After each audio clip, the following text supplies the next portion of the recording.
So what do you say we spend a little time in the garden today? All right, all right, all right.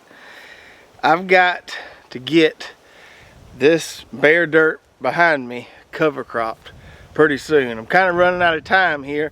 Should have had this done in October. Here it is, a few days before Thanksgiving, but thankfully, as appropriate with Thanksgiving here, thankfully we've got a little stretch of warm weather here and I can still probably get these germinated. So we got to get some cover crops in the ground here, and then here got a pretty big spot we're going to be working here today, and we're going to try to make the ultimate cover crop cocktail, the ultimate cool season cover crop cocktail. But before we throw all that together, let's go take a look at how our other cool season cover crops are doing. So in these 6 plots behind me here, the area we call the Dream Garden, where we have 6 30 by 35 plots, we have 3 of those with cool season cover crops, and we got 3 plots that have vegetables in them. 2 that are mostly brassicas and an allium plot, but 3 plots with different cool season cover crops, and they're all kicking along pretty good. Let's take a closer look. So this plot right here was the first cool season cover crop we planted this fall, I think back in early October or so.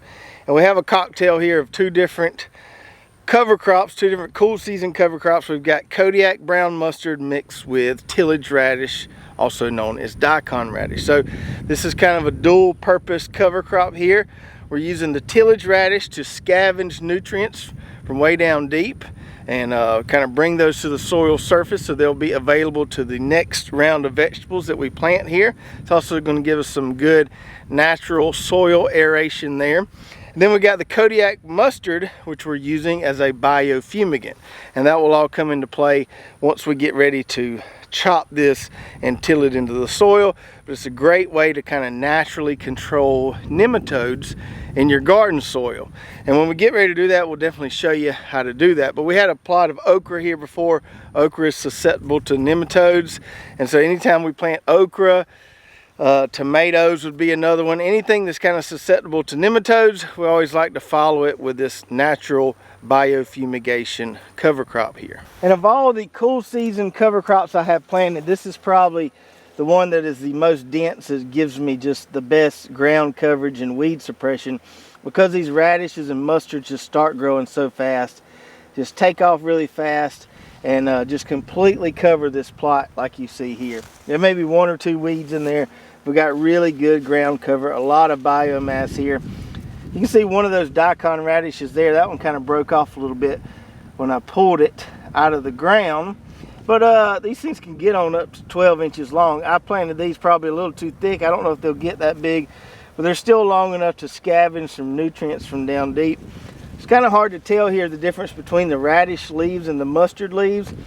That looks like mustard there, and then the radishes look a little different, but when you're just kind of looking out over all of it, it kind of looks the same. But super happy with this cocktail, and we'll just let this ride until we start seeing some flowers. Then we'll chop it down, till it in, and we'll be sure to show you that when we do it. And then the second cool season cover crop we planted, I think we did it the same day as that one I just showed you, is this guy right here, which has Marvel chickpeas in it. So chickpeas are a nitrogen fixing cool season cover crop. Now, if you look way out there, you can see there's some kind of brassica growing up in there, and I must have had some extra seed in my bucket there that kind of contaminated my chickpeas a little bit, but it's okay, not going to hurt anything out there to have them out there. A couple things about the chickpeas. I have grown, they look similar to the Austrian Winter Pea, and I've grown that in a cocktail, and we're going to use that today actually. I've grown those Austrian Winter Peas in a cocktail before, and these chickpeas I think would also work better in a cocktail. They take a little longer to get up and going than, say, something like the mustard or the radishes do. And once they get up and going, they give you some really nice ground cover, but it takes them a little longer. They don't germinate quite as fast. They don't grow as fast early on. So I think the best thing to do would be to make a cocktail with these guys, whether it be with like some vetch or winter rye or even with the tillage radish, and let those kind of fast growing crops cover the ground early, and then the chickpeas will kind of grow up through that and give you some nice foliage and nitrogen fixation there. So it's not like I'm disappointed with these guys. I did want to grow them by themselves just to see kind of how they would do. But if I'm going to use these in the future, I'm definitely going to use them in a cocktail. If we take a look at the foliage here, it does look a lot like the Austrian Winter Peas. These haven't started kind of vining yet like those Austrian Winter Peas do. Not 100% sure if they will, but those winter peas, what they'll do is they'll just start kind of climbing all over the place. But these do make some nice foliage there, and I'm sure we're getting some nice nitrogen fixation. No flowers yet, but probably do need to put a little water. I haven't watered these in a long time. It's been really dry around here. Probably need to put a little water on them. But they're coming along nicely, and I don't know if we'll terminate them right when we get flowers. We may try to harvest some chickpeas off these guys if we can. And then the last cool season cover crop we planted was this guy right here, where we planted some frosty berseem clover. So this is our most cold hardy, frost tolerant clover variety. It's also the one that fixes the most nitrogen. This one was a little bit slow to get up and going compared to the mustard and the radishes, but once it did, you can see we've got some really nice ground cover there. Now we still have a little bit of those iron clay peas that were here before coming back. Not a big deal. When we do get a frost, it'll nip those back. There's a little bit of that sorghum Sudan grass kind of here and there that kind of grew back. Not a big deal at all. Like I said, the frost will get that. It's just giving us a little extra diversity in there at this point. But I'm super happy with this clover here, how it looks, how it's kind of blanketing the ground. And I'm sure we're going to get some really good nitrogen addition there. And this was my weediest plot of all 10 of my plots. I had some crabgrass issues in there, so I needed that blanket to cover that soil to keep that crabgrass from thriving and try to break that weed cycle a bit. We can take a closer look here and kind of see what some of this foliage looks like. And we got this stuff planted thick, and it's on up about 6 or 7 inches tall. Tons of biomass in there. Nice blanket over the soil. And the cool thing about this variety is you can mow it and it will come back. So we could come in here, if it gets a little taller, we can mow it, add some more green material to our soils here, and then just keep mowing it and it'll grow back. Or we can just let it grow and grow until we get ready to plant something here in this spring. In addition to mowing it, that also means you could graze this. So if you had some chickens or goats or something, you could turn them in here on this, let them graze it, take them off, let it grow back, and keep doing that and have some super healthy soil come spring.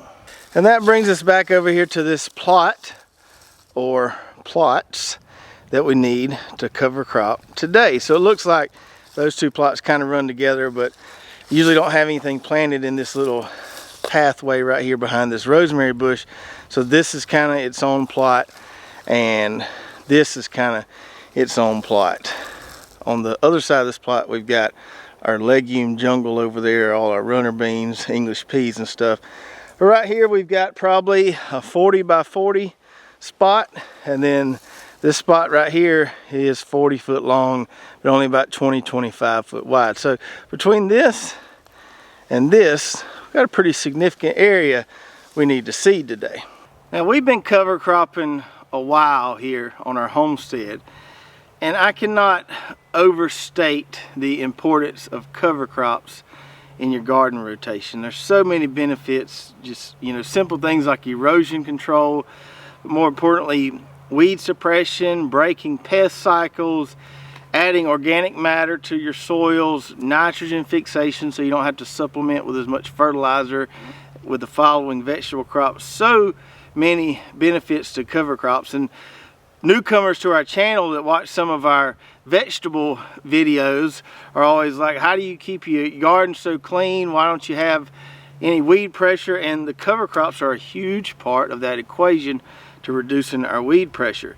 Now, like I said, I've been cover cropping a while, but it's only within the last few years that I've really kind of been dabbling with a lot of these mixtures or cover crop cocktails. And the more I read about it, it seems the more diversity you have, the more of a cocktail you can create, the greater the benefit it's going to be for your soil. So last year, I'll plot this over that way, we planted a cocktail of tillage radish, Austrian winter pea, and hairy vetch, and that one did fabulous for us. We grew that in a plot where we were planting potatoes, or we knew we were going to plant potatoes in the spring, and that cover crop just did awesome. The radishes took off really fast early, and then, you know, grew out some nice foliage, gave us some good ground cover. And then once we got a frost, the frost will bite those radishes back. They're the least cold tolerant of our cool season cover crop lineup. So the frost bites those back, and then the vetch and the winter peas, which are more frost tolerant, kind of were able to come up through there and then start thriving and just start vining on the top of that frost-bitten radish foliage, and it just, you know, just made a beautiful ground cover, an awesome cover crop, and gave us some really nice soil. So I do, as I showed you earlier, I do have some plots where I've grown just a single cover crop, and I mostly do that if it's one I haven't grown before. I'll grow it by itself one time just to see the growth habit of it, see what it looks like, how it does, and then once I kind of understand that, then I can start making or mixing it with some cocktails like we're going to do today. So as I told you at the beginning of the video, we're going to try to make the ultimate cool season cover crop cocktail. Now, I'm not just mixing every single cool season cover crop we carry, but I'm mixing more of them together than I ever have. I think I got 5 or 6 different ones here. So let's go through what we got. So first one we've got is winter rye here, which is a really good one. This one will germinate in really cool soils. We don't have to worry about that right now because, like I said, we've had a little warm spell this week and supposed to stay warm next week. But winter rye, you can plant it probably later than any of them. It can germinate in cool soils. It's really, really frost tolerant. So we've got that one. That's a nitrogen fixer. We've got some hairy vetch here.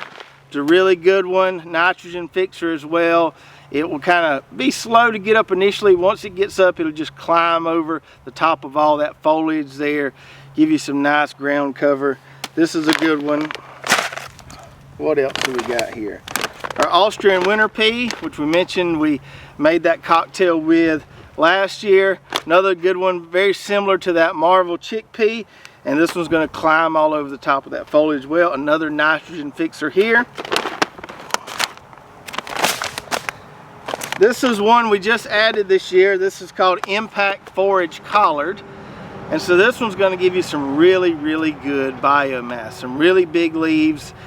Give you a lot of good biomass in there when you do go to turn this in or till this under. Add a lot of organic matter to the soil. It also has some pretty deep tap roots on it. So it's going to scavenge some nutrients from the deep, you know, down there where your plants wouldn't normally be able to access. So it's going to scavenge those nutrients, and then when you cut this cover crop in or till it in, those nutrients are there in the top of that soil layer, accessible to that next round of vegetable plants. Let's see what else we got here. So similar to the Impact Forage Collard, we've got this African Forage Cabbage here, and this is again going to give us some really nice biomass. But it's also going to produce some deep tap roots. It's going to scavenge nutrients from way down deep and make them available to our next round of vegetable plants. And the African Forage Cabbage and the Impact Forage Collards are great if you do have livestock to graze your vegetable plots or your garden plots. You know, they'll add some manure while they're grazing it. Always a good plus to combine those two. I don't have any livestock, so we're not going to be grazing these, but if you do, this is a great one to grow, either the African Forage Cabbage or the Impact Forage Collard. So that's 5. See what else we got I haven't mentioned. And then we just got the Tillage Radish here. Now, I'm taking a little chance on this one because we're getting close to our average first frost date here at the end of November, but doesn't look like it's going to happen within the next 2 weeks or so, and this stuff grows so fast. I'm still going to add it in the mixture because it's going to give me that early ground cover that I like with a cover crop. So it may get bitten back by the frost before it's able to make some really deep roots and kind of tickle the soil like it's supposed to do, but we're going to use it as kind of a way to make sure we get some early good ground cover. So we're going to mix this in there as well. So we got 6 different things as a part of our cocktail here. Winter rye, Austrian winter pea, hairy vetch, impact forage collard, African forage cabbage, and tillage radish. So that's the number of cover crops I've ever mixed together before, and that's why I'm calling this the ultimate cool season cocktail. And as far as the amounts of each go, I'm not going to be super exact with any of this. I've got 5 or 10 pounds of everything here. I'm just going to throw it all in this bucket here, stir it around, and we'll see what we get. For those of you who need exact numbers on things and exact quantities, a specific recipe, this technique may not be for you, but this is what we're going to do. I am going to put the larger seeds in the bottom here first. So like the winter pea here and the hairy vetch. Put those larger seeds in the bottom. That will help everything get mixed up a little bit better. If we put those small brassica seeds in the bottom, it's going to be hard to get everything mixed together as well. So we're going to put winter pea in there. Put some vetch in there. Let me go and add one more thing of winter pea to give me 10 pounds. And this is a good bit over what most people would recommend as far as how many pounds to plant per square feet, but I like to plant them thick, and that's what we're going to do here. We just want a big jungle forest of cover crops. Where's my winter rye? I think I only put 5 pounds of that in here. We'll get that one in there. Let's go with our forage cabbage. These brassicas, we don't need as much of them pound-wise because seeds are smaller. Put some of that in there. Let's get our forage collards. Put some of that in there. And the good thing about these foil bags that we have, that your cover crop seeds come in, if you don't use them all, this foil is the optimal way to store them, so you can put them in the fridge and use it later on another plot, or even use it the following year if you want to. Put some of that in there. Like I said, not being super exact at all here. And then some tillage radish. Let's put that in there.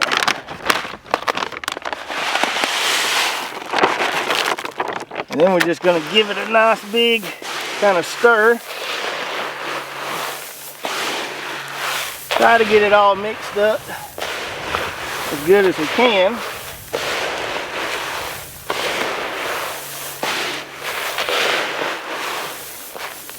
And that ought to work right there. Let's go strow some seed.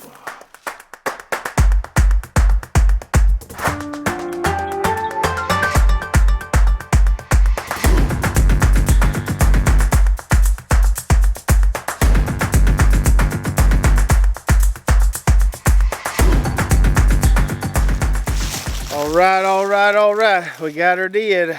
Got her seed strode there. Got it raked in a little bit. And now we'll come in here with our tripod sprinkler and wet this stuff down really good. Doesn't look like we're going to get any more rain till at least a week or so.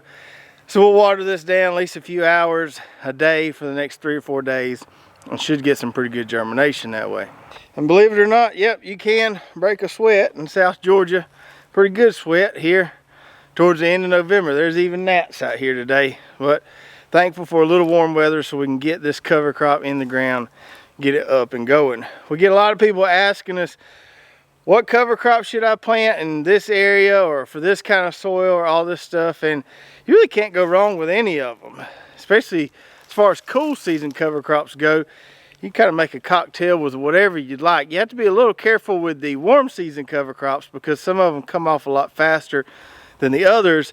But when you're planting them in the fall and winter and just overwintering them like this, you don't really have to worry about them flowering or going to seed until it warms back up in the spring. So if you're curious as to what to plant, I'd just say go on the website, pick you 2 or 3 out, mix them together, stroll them out there, have a good time, and just stand back and watch it do wonders for your soil. I'll be sure to keep you guys updated with the progress of this as it germinates and starts to get up and going, and I think it's going to look absolutely beautiful if everything goes to plan. I'll put a link below to all our cool season cover crop seeds, so you can go to our website, check those out, get a couple for your garden or homestead. If you enjoyed this video, make sure to give me a big thumbs up.